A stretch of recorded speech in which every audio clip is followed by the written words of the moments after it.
Fala pessoal, estamos de volta com mais um podcast da FM Consultoria Fitness.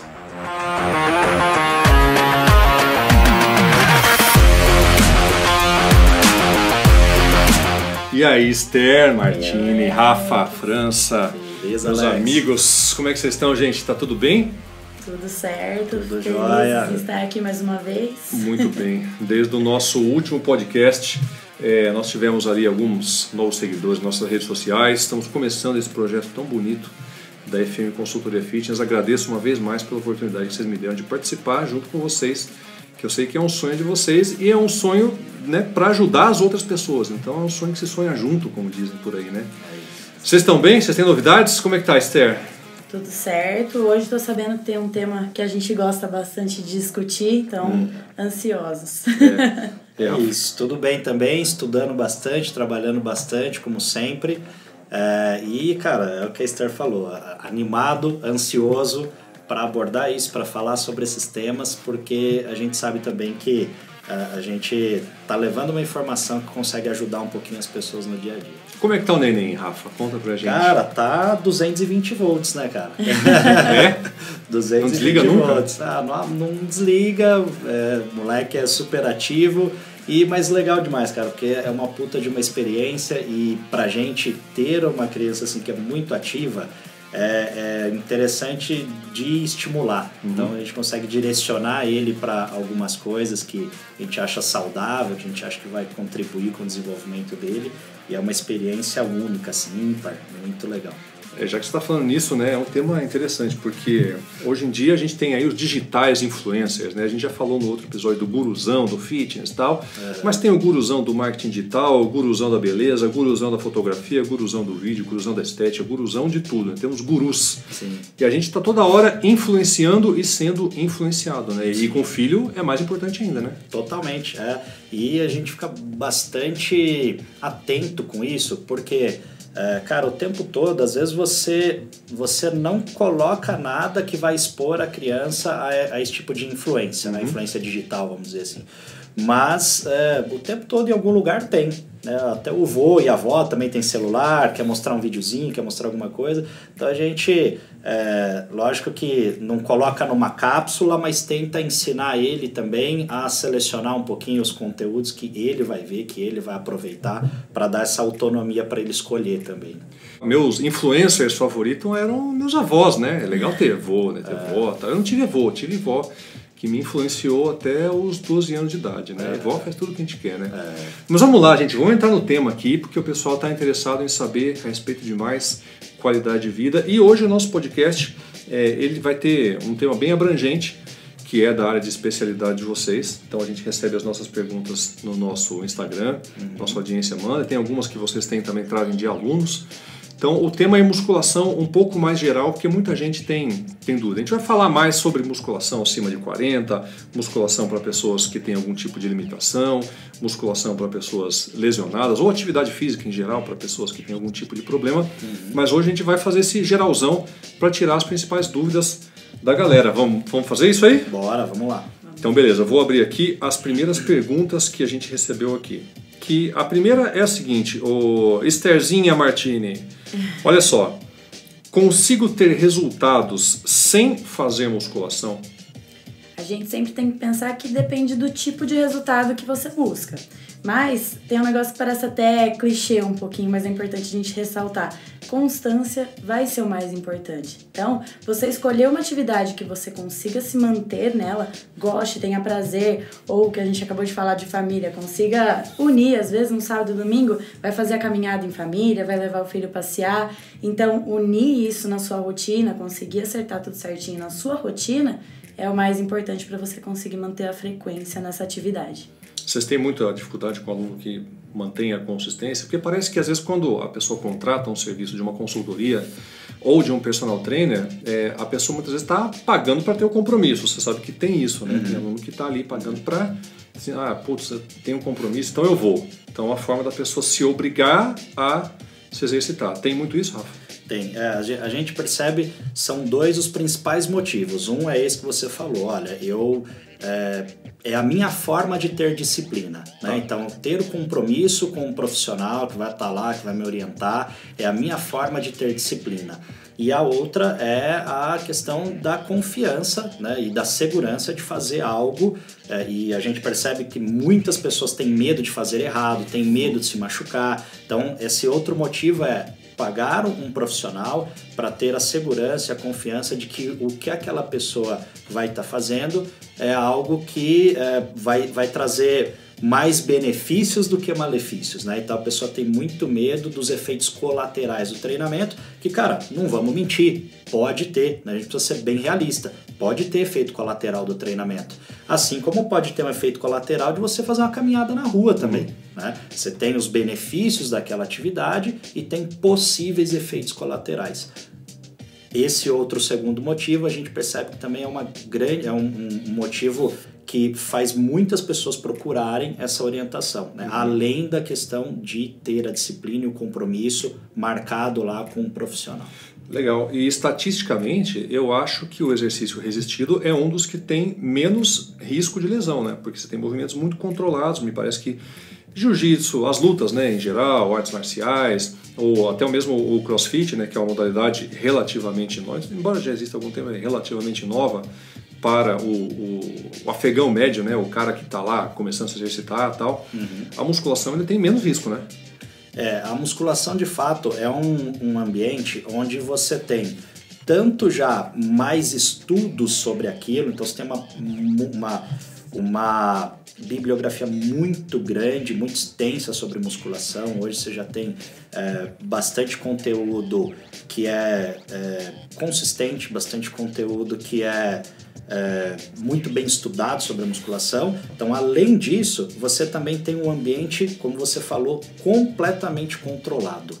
Sabe? Desde a cadência do movimento que você faz, até a carga, até a tua frequência semanal e tudo mais. Então, a intensidade do treino, o intervalo do treino, o gesto motor, é tudo muito bem controlado. E, de fato, isso traz muito mais segurança para essa atividade. Enquanto que outras, como você falou, o jiu-jitsu, o crossfit, você não tem esse controle tão preciso e você tem muitos momentos nesses treinos onde você trabalha sob um estresse, né, uma intensidade muito alta, tanto cardiorrespiratória quanto de força, e isso compromete o padrão do movimento.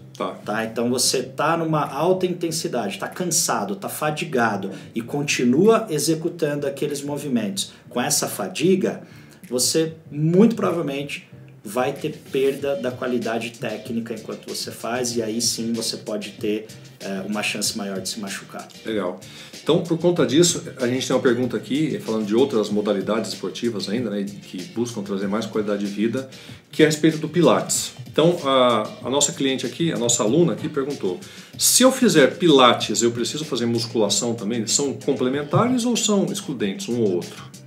Existem, então, algumas linhas do Pilates, né? Algumas se assemelham um pouquinho mais à musculação e outras focam um pouquinho mais na parte postural, então não vai se assemelhar tanto. Lógico, as duas têm a sua importância, né? Então depende muito do objetivo, do que você está precisando no momento e até qual que você vai conseguir manter mais a constância na atividade. O Pilates fica perto da minha casa, mas musculação que precisa ser feito. Começa ali no Pilates e depois você vai conseguindo, faça o melhor que você pode com as ferramentas que você tem. Exatamente. Legal. É isso, eu concordo com a Esther, é mais importante que a pessoa tenha adesão regular a uma prática de exercício físico. O Pilates, ele tanto pode complementar a musculação, quanto também pode ser a atividade principal da pessoa, né?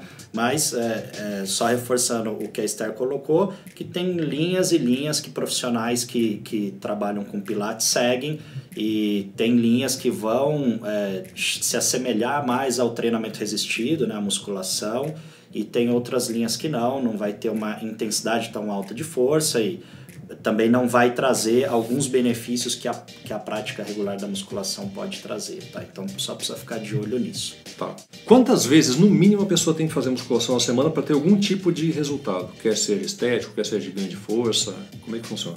A gente sempre orienta no mínimo 3 vezes. Por quê? A gente tem que pensar que tem um volume de treino adequado. E aí, 3 vezes na semana é uma boa frequência para pelo menos você conseguir dividir de forma adequada esse volume de treino, conseguir espaçar os dias. Então, fiz um treino, eu consigo dar o tempo de descanso necessário para repeti-lo na mesma semana ou na próxima. E também para você conseguir encaixar outras atividades como o cardio, que é super importante para a saúde, que seja ou para a estética também, né? Então, 3 vezes é uma quantidade que dá para encaixar tudo isso dentro da prescrição. Legal, quando você fala de volume de treino, tem gente que talvez esteja começando agora não saiba isso, mas é a quantidade de séries que você faz de cada movimento ou cada grupo muscular é estimulado durante a semana, né? Exatamente, Aí, né? Quantidade de séries, de exercícios, quanto que você vai trabalhar em determinado grupo muscular, tudo isso tem que ser calculado também, é importante. Beleza. E às vezes, Alex, nós até sugerimos para a pessoa começa com uma empolgação grande, muito motivada, e não, eu vou treinar todos os dias. E a gente também faz esse trabalho de, vem cá, mas vamos entender o que é viável e sustentável para você. Até porque o planejamento de 6 vezes na semana de musculação, ele é diferente do planejamento de 3 vezes na semana de musculação. E aí a gente sempre traz a pessoa para encaixar a musculação, encaixar a atividade de uma forma que seja sustentável. Às vezes ela até está motivada, está empolgada, quer treinar todo dia, mas a rotina dela é frágil para sustentar todo dia de treino de musculação. Então, vem cá, vamos começar, vamos do menos para o mais, né? Vamos começar com 3 vezes, 4 vezes, e se tiver regularidade, né, nesses dias, né, a gente até programa treinos extras caso a pessoa consiga ir mais, mas fixa o compromisso aqui de 3 ou 4 vezes, e caso passe um tempo você realmente esteja conseguindo manter a tua consistência, a gente refaz o planejamento visando, né, uma frequência maior, 5, 6 vezes na semana. E agora tem uma pergunta aqui que veio lá do nosso Instagram, que é o @fm_consultoria fitness. Se você não segue a gente lá ainda, vou deixar aqui embaixo um linkzinho para você seguir a gente também nas redes sociais. Lá você pode fazer a sua pergunta, pode participar junto com a gente aqui. A gente deixa esse ambiente cada vez mais legal, mais interativo também. É o seguinte, se eu quero emagrecer, eu posso só fazer musculação ou tenho que adicionar o cardio também? Então a pessoa às vezes quer perder peso, está um pouquinho acima, está sentindo aquela dorzinha no joelho, dorzinha na coluna, dorzinha na lombar, e o médico falou, você tem que perder peso, né? Uhum. Aí a pessoa quer saber, mas eu vou ter que correr na esteira, eu vou ter que fazer bicicleta, eu vou ter que ir até Paulínia de bicicleta, ou só musculação resolve? Para perder peso, só musculação é suficiente. Na verdade, para perder peso, em tese nem de musculação você precisa, tá? Porque o emagrecimento ele vem de um déficit calórico, de você ingerir uma quantidade de calorias menor do que aquela que você gasta no teu dia, tá? E esse déficit calórico, ele pode ou não ser planejado com a atividade física que você venha fazer. Então, se você não quiser fazer nada e programar o teu déficit calórico para uma vida sem exercício físico, você pode fazer isso e você vai emagrecer. Você estava me explicando outro dia a respeito desse tal do metabolismo basal, né? Isso. Que é o quanto você gasta para você viver. Exato. Né? A sua média mais ou menos ali, umas 2.000 calorias ela gasta para viver por dia, né? Vamos pegar, claro, tem as individualidades de 1.500. Então, se a pessoa acorda, tem uma vida normal, escova os dentes, né, toma seu cafezinho da manhã, aí vai lá ler o jornal. Não tem mais jornal, né, Esther? A Esther não sabe o que é jornal. É verdade. A Esther é muito nova. A Esther não leu o jornal. Sabe que antes de eu trabalhar com marketing digital, né, eu trabalhei com várias coisas. Fui vendedor, trabalhei dando aula de instrumento musical e uma época eu fazia anúncio no jornal para conseguir anúncio. O marketing digital daquela época era o anúncio de jornal. Era anúncio de jornal. Aí eu fazia um anúncio, gastava lá R$30, fazia um anúncio e voltavam 3 alunos que me pagavam R$50 por mês. Pô, tô no lucro. Esse era o anúncio. Mas enfim, essa pessoa aí acordou, foi lá, leu o tablet dela, ali, o Kindle dela, né? Agora é o Kindle, leu ali as informações, o livrinho dela, aí ela almoça, aí ela trabalha e tal. Ela gasta suas 2.000 calorias por dia de metabolismo basal.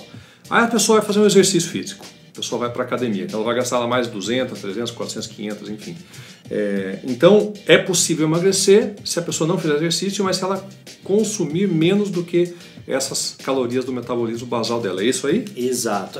Não é só o basal, porque o basal você considera se a pessoa não fizer atividade nenhuma. O basal é o mínimo que teu corpo produz, né, de energia para manter as funções vitais. Tá. Então, qualquer ação motora que você tenha já sai do basal. Então, sentou, levantou, já não é mais o basal. Já tem uma ação ali voluntária que está produzindo, né, tá solicitando uma demanda energética e já aumenta um pouquinho o teu gasto calórico. Então, mudar o canal da TV já é exercício.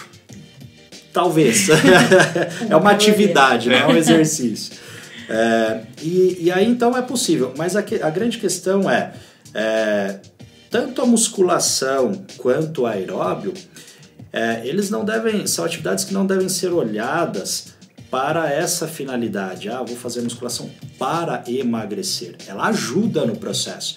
Mas a musculação ou o aeróbio, você precisa fazer para se manter saudável, né? Para estimular o teu corpo a manter um condicionamento físico, a manter essas funções vitais justamente trabalhando de uma forma eficiente. Né? E isso é o que a gente vê que comprovadamente você te conduz a ter uma longevidade, né? A ter uma qualidade de vida mesmo idoso e com autonomia e conseguindo fazer todas as tarefas que você precisa fazer. Então a atividade física, o exercício físico, a musculação, especificamente que é o que a gente está falando, ela precisa fazer parte da sua vida, não só do processo de emagrecimento, tá? Independente de qual seja o seu objetivo. E o aeróbio também. Então, eu consigo emagrecer sem a musculação? Consigo. Sem o aeróbio? Consigo, mas não devo. Tá, muito bem. Temos aqui mais uma perguntinha, Esther, a respeito de Pilates. Acho que o pessoal tá gostando muito de Pilates nessa edição do podcast, que é o seguinte: eu não posso fazer atividades com impacto e me recomendaram fazer Pilates, mas eu gosto mais de musculação. O que vocês da consultoria me orientam? Em relação ao impacto, a gente tem que ser um pouco crítico também. Tá. Que tipo de impacto que você não pode fazer? Tá? A gente tem que pensar primeiro nessa questão. O Pilates, assim como a musculação, é um exercício que dá para você controlar intensidade, dá para você pensar que exercício que eu vou colocar, que ordem dos exercícios eu vou fazer, quantas vezes por semana. Então, tudo que a gente falou que a musculação é um ambiente controlado, o Pilates também é. Então, seria meio contraditório falar não posso fazer o Pilates, posso fazer o Pilates e não posso fazer a musculação. Lógico, tem que ter a prescrição certa. Então, você tem que ter um profissional que vai pensar em todas essas variáveis para fazer um treino que você sim possa fazer. Porque, lógico, dá para ter estímulos errados e que vão piorar a sua lesão ou, enfim, o motivo desse impacto que você não pode realizar. Agora, tendo a prescrição certa, na maioria das vezes, com certeza, a gente tem que sempre analisar caso por caso, né? Você consegue sim, justamente por ser tão controlado o ambiente, conseguir pensar em todas essas variáveis da melhor forma. Legal. Rafa, e aí é uma pergunta aqui que tem a ver com essa que, né, às vezes a pessoa não pode treinar porque tem algum tipo de lesão, não pode ter um impacto no local onde ela tem a lesão. E a pergunta aqui da nossa audiência é a seguinte: se eu estiver lesionado, devo parar de treinar? E com dor muscular, eu posso treinar? Legal, pergunta interessantíssima, e muitas pessoas ou passam, ou já passaram, ou vão passar por isso. Não, você não precisa parar de treinar, tá? Então, depende, lógico que tudo depende, né? Você precisa avaliar. Então, a gente está respondendo sempre de uma forma mais generalista, mas assim, dependendo do que você tem, na grande maioria dos casos, você não precisa parar, tá? Vou falar primeiro da dor muscular. Tá. Se a dor muscular ela é provocada até pelo próprio treinamento, tá? Pelo treinamento resistido, algum outro treinamento que você tenha feito, você não precisa parar de treinar, você só precisa permitir que teu corpo se recupere dessa dor, dessa inflamação, provavelmente uma inflamação que tem ali, e você pode estimular, você pode regular o estímulo, dar um estímulo menos intenso para permitir essa recuperação. Então você não precisa parar de fazer, é só fazer um ajuste do estímulo, tá? E se você tem uma lesão, na grande maioria dos casos, o treino ele é totalmente adaptável para que você consiga continuar treinando mesmo com aquela lesão, né? Então, eu tenho uma lesão, vou dizer um caso que é muito comum, eu sinto dor no ombro, tá? Então, a dor ela pode ser um indicativo, né, um indicativo de uma lesão. Sinto dor no ombro, provavelmente tenho uma lesão aqui no ombro, uma dor crônica, já há muito tempo que eu sinto essa dor e não fui investigar ainda o que é. E me orientaram a não fazer mais musculação porque toda vez que eu faço piora a dor. Cara, precisa avaliar qual é o movimento que está fazendo piorar a tua dor. E aí você seleciona os movimentos corretos, movimentos que vão deixar o teu ombro assintomático, que vão reduzir a tua dor, e aí programa o treino considerando aquela dor crônica do ombro. Tá. Né? E, obviamente, orienta essa pessoa também a procurar um médico, alguém que solicite um exame de imagem para identificar se de fato tem uma lesão ali e depois também trabalhar para recuperar essa lesão. Movimento cura a lesão? Com certeza. Com certeza, isso é muito importante. Vira uma bola de neve. Você tá com dor, e aí você não se exercita, e aí vai piorando, né? E na maioria das vezes o que você precisa é do movimento. Exatamente. Da forma certa, né? Especialmente porque algumas lesões, elas podem vir de um desequilíbrio de força. Exatamente. Um desequilíbrio de desenvolvimento de um grupo muscular melhor que outro, e aí você vai corrigir isso, você vai melhorar isso movimentando, né? Mas fazendo a seleção certa de movimentos para aquela pessoa. Muito bem. Gente, a gente está quase encerrando esse episódio do nosso podcast da FM Consultoria. E a última pergunta, eu achei ela interessantíssima, porque muitas pessoas passam por esse problema e têm essa dúvida. E é um momento muito delicado da vida das pessoas, né? Então elas ficam meio perdidas, meio desorientadas no que fazer nesse momento. Que é o seguinte: estou fazendo quimioterapia. Posso treinar junto? Então eu achei essa pergunta, claro, uma pergunta, né, difícil de responder, uma pergunta pesada, mas eu acho que ela é necessária, porque muita gente precisa ouvir o que vocês vão falar agora a respeito disso. Quando estão fazendo a quimio, passando por um tratamento, lógico, a gente tem que pensar na parte psicológica também, né? Então ela está enfrentando um momento difícil. O se movimentar, o conseguir ver outras pessoas, que seja conversar, que seja com o personal ali. Essa parte social, né, Esther? Social é muito importante para ela se manter ativa e até querer se recuperar, né? Então, passar por esse tratamento, pelo menos tentando amenizar um pouquinho da dor e da dificuldade que realmente tem os efeitos colaterais e tudo mais. O que a gente precisa se atentar é muito às variáveis que a gente falou. Todas são controláveis, né? Então, por exemplo, a intensidade do treino, ela tem que ser controlada. A gente não vai poder fazer uma intensidade muito alta. Vão ter dias piores e outros melhores de disposição, de dores e tudo mais. Então, a gente tem que se atentar a sempre receber o feedback. Essa conversa entre o personal e o aluno sempre tem que existir, né? Mas agora ainda mais, todo e qualquer feedback é muito importante para que a gente também consiga analisar e respeitar o tempo da pessoa, o corpo, o que a pessoa está sinalizando naquele momento. Então, respeitando as variáveis, lógico, um profissional que consiga modular tudo isso vai ser muito importante, muito benéfico para a pessoa conseguir se recuperar da melhor forma, que é uma fase tão difícil, né? É verdade. E, assim, complementando, a gente falou sobre os efeitos colaterais dos exercícios, né, que pode ter, e a quimioterapia é algo que já é muito conhecido dos inúmeros efeitos colaterais que tem, né, para um bem maior, né? Então a gente fala, na verdade, o mal menor, né? O mal menor são os efeitos colaterais da quimioterapia. O mal maior, né, o que seria ruim, é a pessoa ter o desenvolvimento da doença, do câncer, né?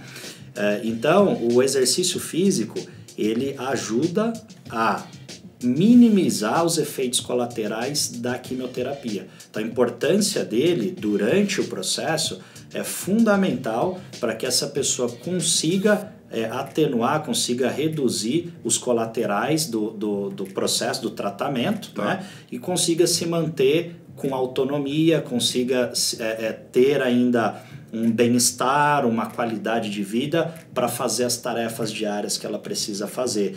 E lógico, se a pessoa nunca treinou na vida, nunca fez exercício físico, ou estava muito tempo sem fazer exercício físico, obviamente que não é durante a químio que ela vai começar uma atividade intensa, uma atividade extenuante. Mas ela pode sim, até durante a químio, começar a se exercitar e, lógico, com a devida orientação, fazendo exercícios que são condizentes com o estado físico dela, com o condicionamento dela naquele momento e com o que a orientação médica também permite que ela chegue, né, de intensidade. Com a devida programação, ela pode também, durante a químio mesmo, começar a se exercitar e conseguir atenuar esses efeitos colaterais do tratamento, mesmo se ela nunca fez exercício físico antes. Se ela tem o histórico já de exercício físico, melhor ainda, ela vai lidar melhor ainda com o tratamento.